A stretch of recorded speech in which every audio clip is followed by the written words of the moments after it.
Bond yields have been a huge focus lately. We're watching once again ahead of tomorrow's jobs reports. For insights on this, we want to bring in Jim Grant. He's the founder and editor of Grant's Interest Rate Observer. And Jim, we've been eagerly awaiting talking to you this morning because we've had a running debate.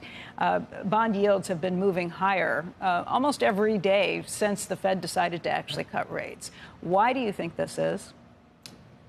Well, I think the market thinks the Fed might have overdone it. And the market can't help but notice that none of the personages who ought to be talking about the public credit debt deficits have mentioned those words, let alone deplored the trends in debt and deficits. So I think the combination of a perhaps overly accommodative Fed and the aforementioned public credit issues, and then we've got an election, I think, is a risk that somebody's going to win, and that's also weighing on the market. Just in terms of the plans for fiscal austerity or lack thereof? Yes, I think so. One of the great ways not to get rich for the past 30 or 40 years has been to have concerns about the public debt deficits.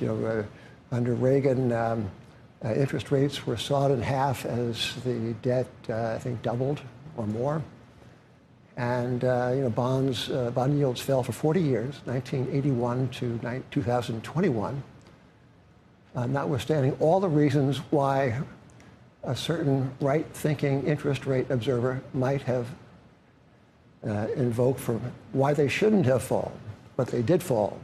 So I think the world has been out of practice at critically examining America's public credit and the weight of American debt.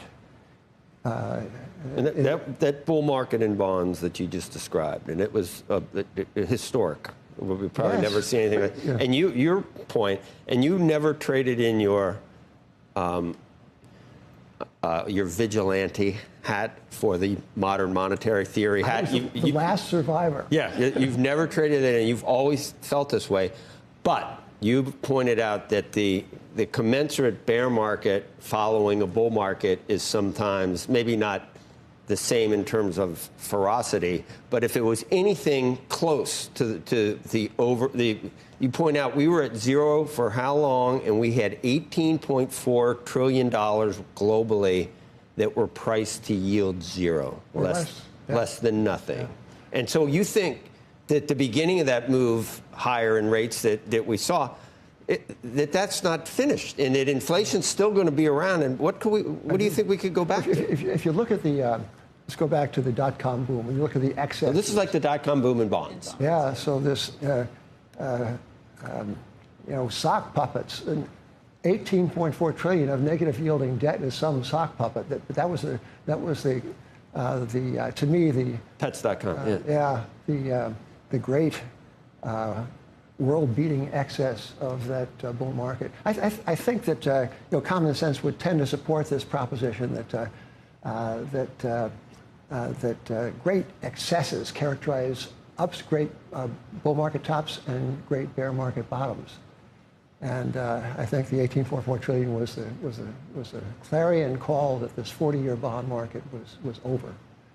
And rates, I think, alone among important financial prices have trended over the course of 150 years in generation-length cycles. So the cycles have gone from between 20 years and 25 years. The bear market in bonds that preceded the 1981 to 2021 boom, that was 35 years. So nothing says that the past must be prologue, but if it were, we're looking at the start, what could be a generation-length bear bond market. What makes it why now? Because you said the bond market has looked through this for 40 years. Anybody who's been predicting this? So this is it's a conjecture based upon historical observation. There's nothing that says it has to. If it were to do it, one might look back at the end of it and say, aha, the reasons were the final comeuppance with the American debt, with the abuse of the so-called reserve currency privilege, with the perhaps the end of what we at Grants call the PhD standard, which is the improvisational management of monetary policy through mathematical models that don't always yield sound results.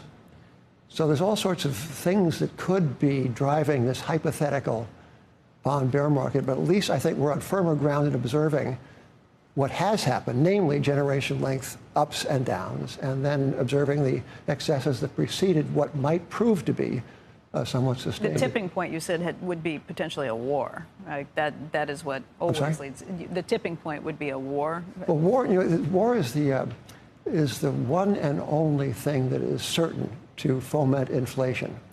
People talk, monetarists will say rather dogmatically that inflation is always and everywhere a monetary phenomenon. And John Cochrane, economists like him, will say that it's always and everywhere a fiscal phenomenon.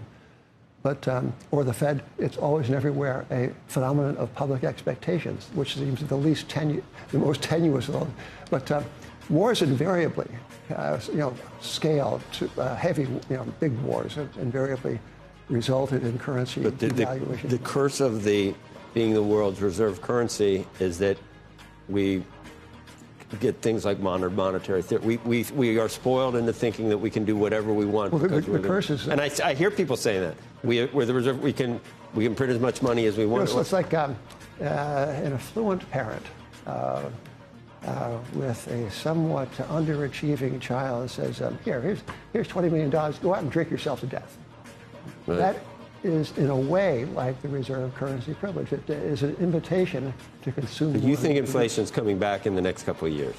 I do, yes. I think, and to me, inflation resembles kind of one of these underground coal fires in West Virginia that is always latent and not always manifest. It's under the surface. You feel it in the soles of your shoes, but it doesn't always flare to the surface. But I think certainly the makings of a manifest, of an obvious inflation are there, and one of them is the evident underinvestment in defense CapEx over the course of the last many decades.